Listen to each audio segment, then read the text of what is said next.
Can a single military confrontation alter the fate of entire nations and shape the course of history? That is the question surrounding the Battle of the Catalaunian Plains, which took place in 451 AD, one of the most monumental clashes of late antiquity. Let us imagine the scene for a moment. On a vast plain in what is now France, two opposing worlds prepared for combat. On one side, the Western Roman Empire, a weakened colossus, plagued by internal corruption, barbarian invasions, and territorial losses, yet still possessing an army capable of forming coalitions and standing against its enemies.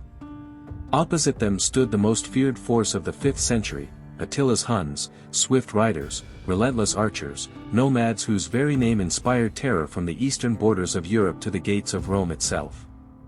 This confrontation was not just another battle in the turbulent decline of Rome.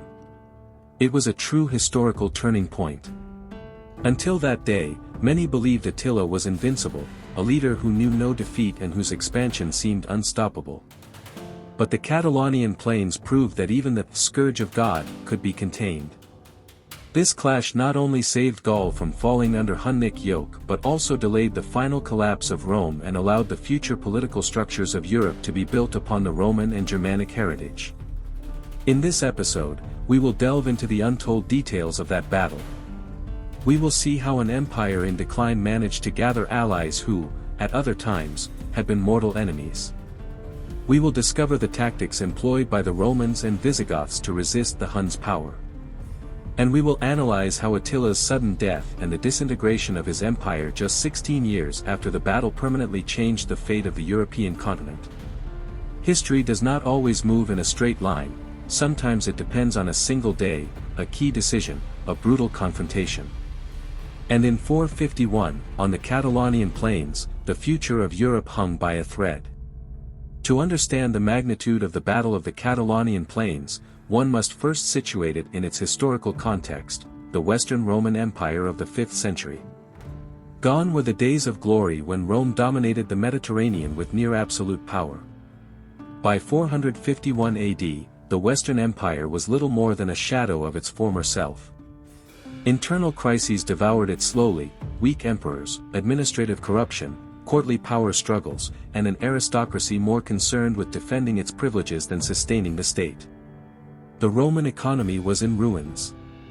The tax system, which had once funded roads, aqueducts, and armies, barely provided enough to keep the legions operational. Many provinces had become ungovernable, and peasants fled to barbarian chieftains who offered protection in exchange for loyalty. Rome was no longer the center of the world, but a weakened city that depended desperately on its generals and fragile alliances. Adding to this was a larger problem: barbarian invasions. During the 4th and 5th centuries, tribes such as the Visigoths, Vandals, Suebi, and Burgundians had crossed the empire's borders and settled within its territories. Some did so by force, others as federated peoples to whom Rome granted land in exchange for military service. The result was an empire no longer sustained by Roman citizens, but by armies largely composed of foreigners with their own interests. Amid this critical situation, Gaul, the territory corresponding today to France and parts of Germany, became the heart of the struggle. It was no ordinary region, its fertile lands, trade routes, and strategic position made it indispensable to the survival of the Western Empire. Losing Gaul meant isolating Italy, the last refuge of Roman authority, and opening the gates to a devastating invasion. The Emperor Valentinian III, who ruled at the time, was little more than a symbolic figure. He lacked charisma, military skill, and political vision. The true defense of Rome rested in the hands of one of its most brilliant generals, Flavius Aetius, a man who, despite internal problems and the empire's weakness, became the sole hope against Attila. Thus, when in 451 the Hunnic hordes advanced into Gaul, Rome was not in a position to face them alone. The Western Empire was no longer the overwhelming power of Julius Caesar or Trajan. It was a weakened empire that, to survive, had to rely on something previously unimaginable, an alliance with the very barbarian peoples it had fought for centuries. This is the paradox that defined the era. Rome, which had built its greatness through conquest and subjugation, now depended on those it had called barbarians to save it from a greater threat. And in this web of alliances, intrigues, and desperation, the battle that would forever change Europe's destiny was forged. If the Romans represented the world of cities, laws, and stone roads, the Huns were the opposite, a nomadic people from the steppes of Central Asia, accustomed to living on the move, fighting from childhood, and relying on their horses as much as their own bodies. Roman chroniclers described the Huns as almost inhuman. They said that their faces, hardened by wind and cold, made them appear monstrous, that they never bathed, and that they lived almost entirely on horseback. While these descriptions were exaggerated, the truth is that the Huns represented something difficult for Rome to comprehend, a war force based on absolute mobility. Their primary weapon was light cavalry. From childhood, they learned to ride, shoot arrows at full speed, and move as a single body, dispersing and regrouping with a speed that baffled any enemy. Their composite bows, made of wood, bone, and sinew, were small but extremely powerful, capable of piercing armor at a distance, something few European bows could achieve at the time. The true genius of the Huns lay in their terror tactics. They did not limit themselves to attacking a military target, they razed cities, burned fields, enslaved the population, and left a trail of devastation in their wake.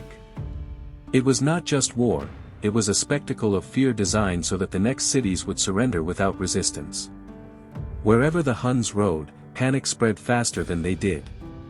And at the head of this war machine was a leader who seemed invincible, Attila. Known to the Romans as the Scourge of God, Attila was not merely another barbarian chieftain. He had a much more ambitious vision. He wanted to create an empire that stretched from the plains of Asia to the heart of Europe. Under his command, the Huns ceased to be a scattered threat and became one of the most feared forces in the ancient world. Attila combined the ferocity of his people with enormous political acumen. He knew when to attack, when to negotiate, and when to sow discord among his enemies. Rome paid him vast tributes to avoid his invasion, and the Byzantine emperors treated him as an equal, aware that confronting him meant risking the survival of their cities. Why Gaul? Because this territory was much more than plunder.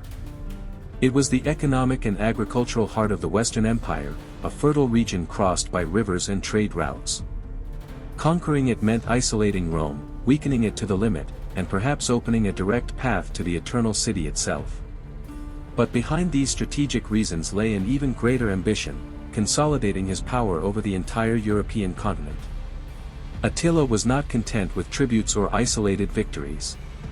His goal was to subjugate entire peoples under his dominion, whether through fear or the sword. In 451 AD, the Huns' advance across Gaul seemed unstoppable. Cities fell one after another, populations fled in terror, and the echo of Attila's name spread like a storm. Rome knew that if it did not act, the entire western continent could fall under the yoke of this nomadic chieftain. It was then, at this point of maximum threat, that Flavius Aetius, the Roman general, decided that the only way to stop the scourge of God was to do the unthinkable, unite Romans, Visigoths, Burgundians, Franks, and Alans under a single banner in an unprecedented coalition. Imagine the scene, a weakened Western Roman Empire, with an emperor of no prestige, facing an enemy who seemed indestructible.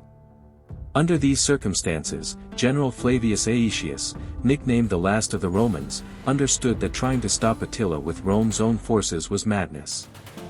The only solution was to gather those who, until recently, had been considered enemies, the Germanic peoples. Aetius was no ordinary general. In his youth, he had spent years as a hostage at the court of the Huns. There, he learned their language, observed their customs, studied their style of combat, and, above all, understood their mindset. This knowledge gave him a unique advantage. He knew that confronting Attila was not a matter of numbers but of adapting to his style of war and countering it with intelligent alliances.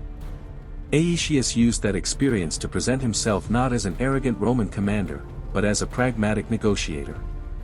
He understood that Rome could no longer impose its will. He had to convince others that joining against Attila was a matter of survival. The first and most decisive allies were the Visigoths. Decades earlier, they had been one of Rome's greatest scourges. In 410, under Alaric's command, they had sacked the Eternal City. But now the situation was different. Under the leadership of King Theodoric I, the Visigoths understood that if the Huns conquered Gaul, their own kingdom would be threatened. The alliance was not easy. Mutual distrust between Romans and Visigoths was enormous. However, Theodoric was a pragmatic leader. He agreed to join Aetius because he understood that the Hun threat was more dangerous than any rivalry with Rome. Other peoples from the region joined them: the Alans, expert horsemen who lived in Gaul and whose lands lay directly in Attila's path; the Burgundians, settled in what is now Switzerland and eastern France; and the Franks, beginning to consolidate in the north. Each of these peoples had their own customs, languages, and combat tactics. Some were more disciplined, others known for their ferocity in direct charges, and others for their cavalry skills. Getting them all to fight under a single command was an almost impossible task. Coordinating this coalition was like conducting a choir where each voice sang in a different language. There were ancestral rivalries between Visigoths and Burgundians, tensions with the Franks, and an eternal suspicion of Rome. But Aetius, with his political cunning, managed to maintain the union thanks to a clear message. If we fall divided, Attila will destroy each one of us. Only together can we resist. Thus was born one of the most improbable alliances of antiquity: Romans and barbarians, shoulder to shoulder, united by a common fear of an enemy who seemed invincible. The assembled coalition was immense. Contemporary sources speak of around 50,000 Roman and allied fighters facing a similar number of Huns and their subjected peoples. In total, nearly 100,000 men prepared to fight one of the bloodiest battles of their time. For the first time, imperial titles and old enmities no longer mattered. The survival of Gaul, and perhaps all of Western Europe, depended on that coalition holding firm. And so, with tension still simmering but the enemy at the gates, Romans, Visigoths, Franks, Burgundians, and Alans marched toward the Catalaunian plains, a place that would soon become synonymous with blood, courage, and destiny. On the morning of June 20, 451 AD, the Catalaunian plains, in what is now the Champagne region of France, became the scene of a colossal confrontation. On one side was the Roman Visigothic coalition army, on the other Attila and his Huns, accompanied by subjugated peoples such as the Ostrogoths and Gepids. Each leader knew that this battle would decide not only control of Gaul but the political and cultural future of Europe. Aetius and Theodoric took the initiative to choose the battlefield. The plains offered wide spaces for troop deployment but also some inclines and hills that could be used to slow the Hunnic cavalry charges. This choice was no accident. The goal was to neutralize the Huns' mobility, whose main strength lay in their light cavalry and mounted archers. Attila, as cunning as ever, understood the challenge but trusted that his army could adapt to any circumstance. He had defeated countless enemies on difficult terrain and had no doubt he could do it again. On the right flank were the Visigoths, personally led by King Theodoric I. Their warriors were mostly heavy infantry, forming a solid wall of shields to withstand the first assault. Behind them, in reserve, waited the Visigothic cavalry, commanded by Theodoric's son, Thorismund. In the center were the Alans, a warrior people of experienced horsemen. Their position was critical. They were directly facing Attila and his Huns. The Alans knew there was no escape. If they fell, their homes would be destroyed. Therefore, they were tasked with holding the line at all costs. On the left flank, Aetius' Romans, reinforced by Frankish and Burgundian contingents, aligned with discipline. Although the old Roman military machine was no longer what it once had been, they remained trained soldiers with effective tactics, especially in close formation. The Hunnic army was equally formidable. Attila placed himself in the center, surrounded by his personal guard and the elite of his cavalry. There, at the heart of the battle, he planned to personally lead the offensive, convinced that his mere presence could inspire his men and terrify the enemy. To his left, he positioned the Ostrogoths, who were to face the Visigoths. Attila relied on the enmity between these two Germanic peoples to fuel the ferocity of the fight. On his right, he deployed subjugated Franks and the Gepids, whose task was to contain the Romans and their allies. The tension was unbearable. Both armies watched each other from roughly a kilometer away. Warriors struck their shields, horses neighed, and the air was thick with dust and anticipation. Every soldier knew they were about to take part in one of the greatest battles ever fought on Gallic soil. Nearly 100,000 combatants in total were preparing to fight in a clash that promised to be long, brutal, and bloody. According to the chronicles, Attila then delivered a speech to his troops, claiming that the fate of the world was in their hands, that Roman power would collapse that very day, and that they were chosen to subjugate all of Europe. Meanwhile, Theodoric and Aetius rallied their men with a different vision, to resist together.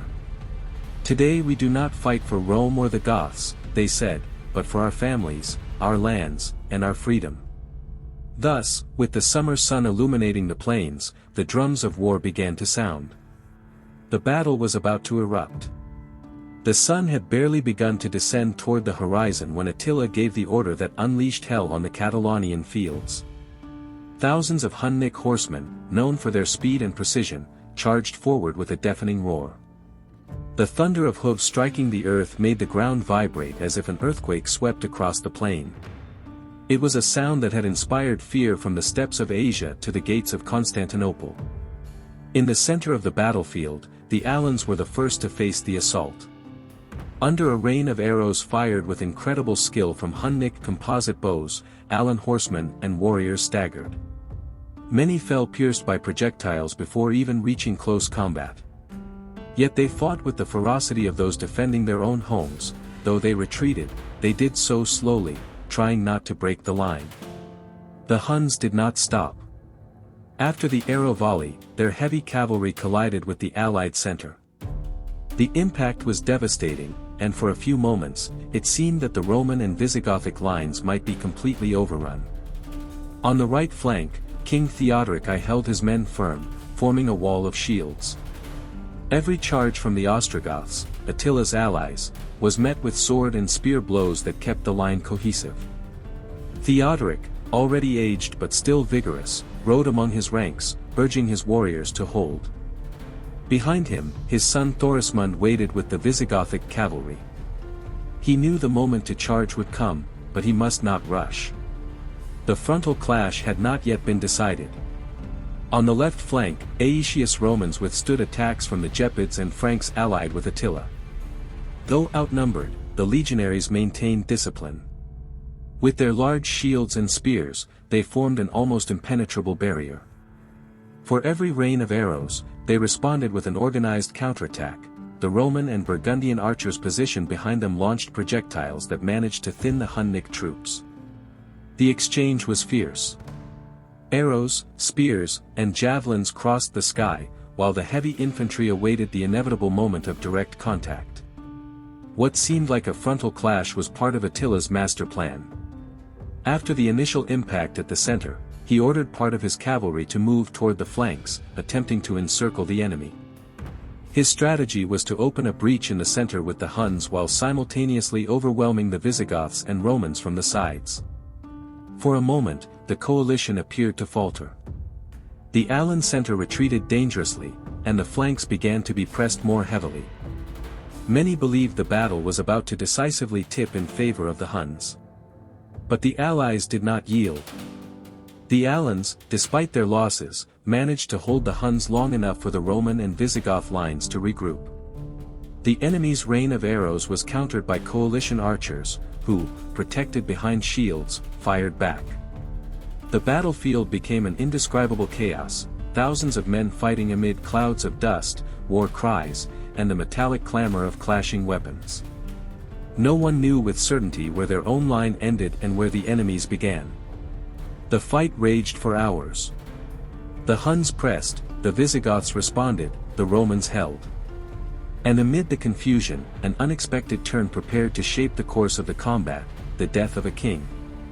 Amid the chaos of battle, while Attila's Ostrogoth allies launched successive charges against the Visigoth ranks, an event occurred that deeply shook the coalition. King Theodoric I fell dead. The chronicles do not agree on the exact manner of his death.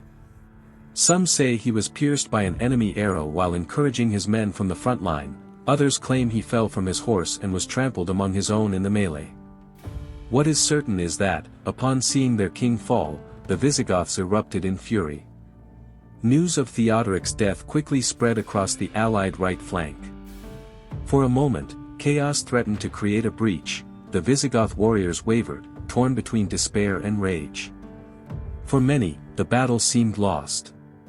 How could they continue fighting without their monarch, the one who had led his people through times of uncertainty and exile? Attila expected this outcome. His plan had worked better than anticipated. By weakening the Alan center and pressuring the Visigoths, he trusted that the coalition would crumble from the moral blow of losing one of its leaders. But the opposite occurred. Theodoric's son, Thorismund, took control of the situation with unexpected determination. Mounted on his horse, he led the Visigothic cavalry forward and, instead of retreating, launched a desperate charge against the Ostrogoths. The impact was brutal. The Visigothic cavalry, inflamed by the death of their king, surged with relentless fury. The Ostrogoths, surprised by the intensity of the counterattack, began to yield ground. Thorismund's charge not only halted the enemy advance but restored hope to the Visigoth lines, who renewed the fight with reinvigorated energy.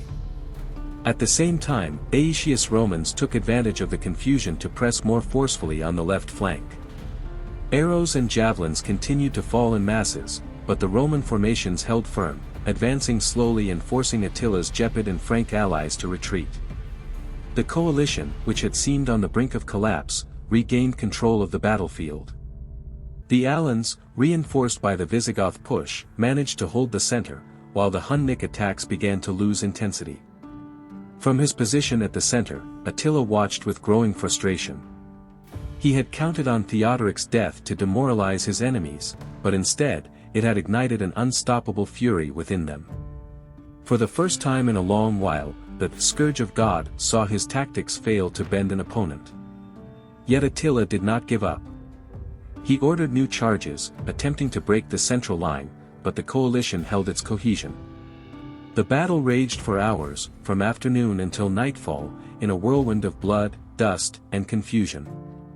When night fell, the terrain had transformed into a Dantean spectacle. Thousands of bodies littered the plains, dead horses blocked the roads, and the air was thick with the metallic stench of blood and the smoke of fires. Both armies had fought with unprecedented ferocity, but neither had achieved a decisive victory. The difference, however, was that for the first time in years, the Huns had failed to prevail. The battle had consumed the entire afternoon. When darkness fell over the Catalaunian plains, the clash of swords and horse hooves was replaced by a silence broken only by the groans of the wounded and the crackling of torches. Neither the Romans nor the Visigoths had yielded, and the Huns, despite repeated assaults, had been unable to break the coalition.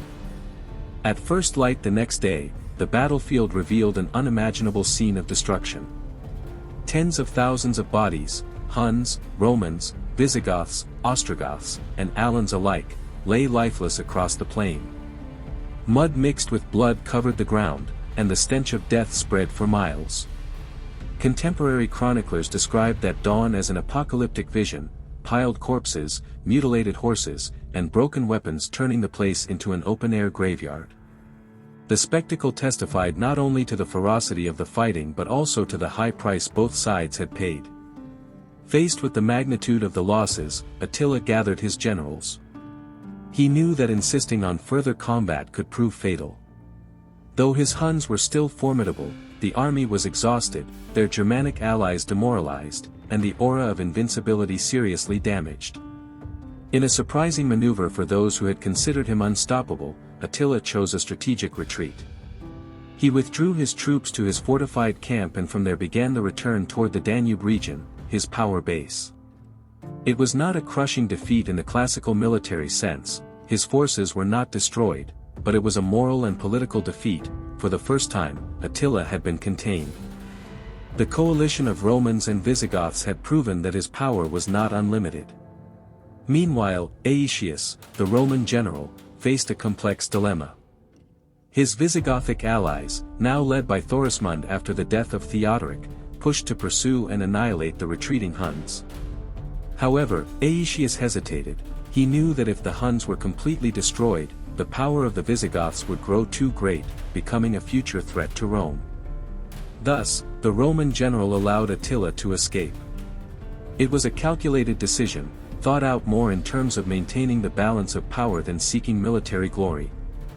For some, it was a mistake, for others, a masterstroke that kept all peoples under relative control. The battle, therefore, had no absolute victor. Rome and its allies could claim that they had resisted and halted Attila, which was true. The Huns, in turn, could assert that they had not been completely defeated, as they still withdrew as an organized force. But what became truly clear was that the myth of Attila's invincibility had been broken. The scourge of God was no longer an irresistible enemy. And that crack in his reputation would prove crucial for the events that followed shortly after. The first effect of the battle was psychological. For years, the Huns had been seen as an invincible, almost supernatural force, capable of razing cities and defeating entire armies with ease. But at the Catalaunian plains, that image shattered. Although not destroyed, Attila's army had to fall back for the first time before a coalition of Romans, Visigoths, and other peoples. This retreat marked the beginning of the decline of his legend as an unstoppable conqueror. Many subjected peoples began to question whether continued subjugation under him was worthwhile, and the cohesion of his empire weakened. However, the victorious coalition also paid a high price. King Theodoric I of the Visigoths himself died on the battlefield, shaking the morale of his people. His son Thorismund assumed the throne, but inherited a heavy burden, maintaining Visigothic unity while processing the loss of their king. For Rome, the victory was also incomplete. Although Aetius had managed to save Gaul and halt Attila, the fragility of the empire remained. The Roman army increasingly relied on alliances with barbarian peoples, and its ability to sustain itself without them was virtually non-existent. The following year, in 452, Attila launched a new campaign, this time in Italy.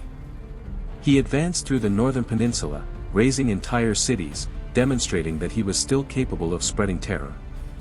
However, the lack of supplies, pressure from epidemics, and the threat of famine forced him to retreat before directly attacking Rome. It was a brutal reminder, though weakened, Attila still represented a threat. But most importantly, he could no longer subjugate Western Europe as he had once dreamed. 2 years after the battle, in 453 AD, fate took a surprising turn. Attila died suddenly during a wedding celebration. Without his leadership, the Hunnic Empire plunged into chaos and internal strife. His sons could not keep the confederation of tribes united, and within a few years, the great Hunnic power collapsed.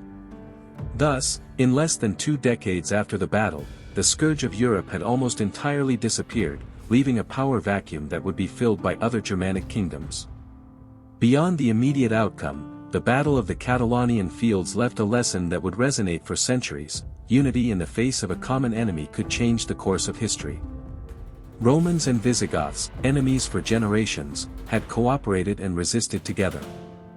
This model of alliances between different peoples would later serve as a precedent for the formation of medieval Europe. Moreover, the battle ensured that fundamental elements of Roman heritage, its law, administrative organization, and infrastructure, were not erased by nomadic Hunnic domination. Without this victory, the cultural and political history of Europe would have been radically different. The Battle of the Catalaunian Fields was not just another military encounter. It was a clash that, in a single day, condensed the dilemmas of a declining empire, the ambition of a leader striving to dominate Europe, and the capacity of peoples to unite in the face of adversity. The Western Roman Empire was not saved in the long term. Barely 25 years later, in 476 AD, it finally fell when the last emperor was deposed. However, thanks to this battle, Rome was able to prolong its existence long enough to leave a cultural, political, and legal legacy that would shape the identity of Europe for centuries. Meanwhile, Attila's failure in Gaul revealed the limits of his power. His unexpected death and the disintegration of his empire confirmed that even the most feared leaders could fall within a few years.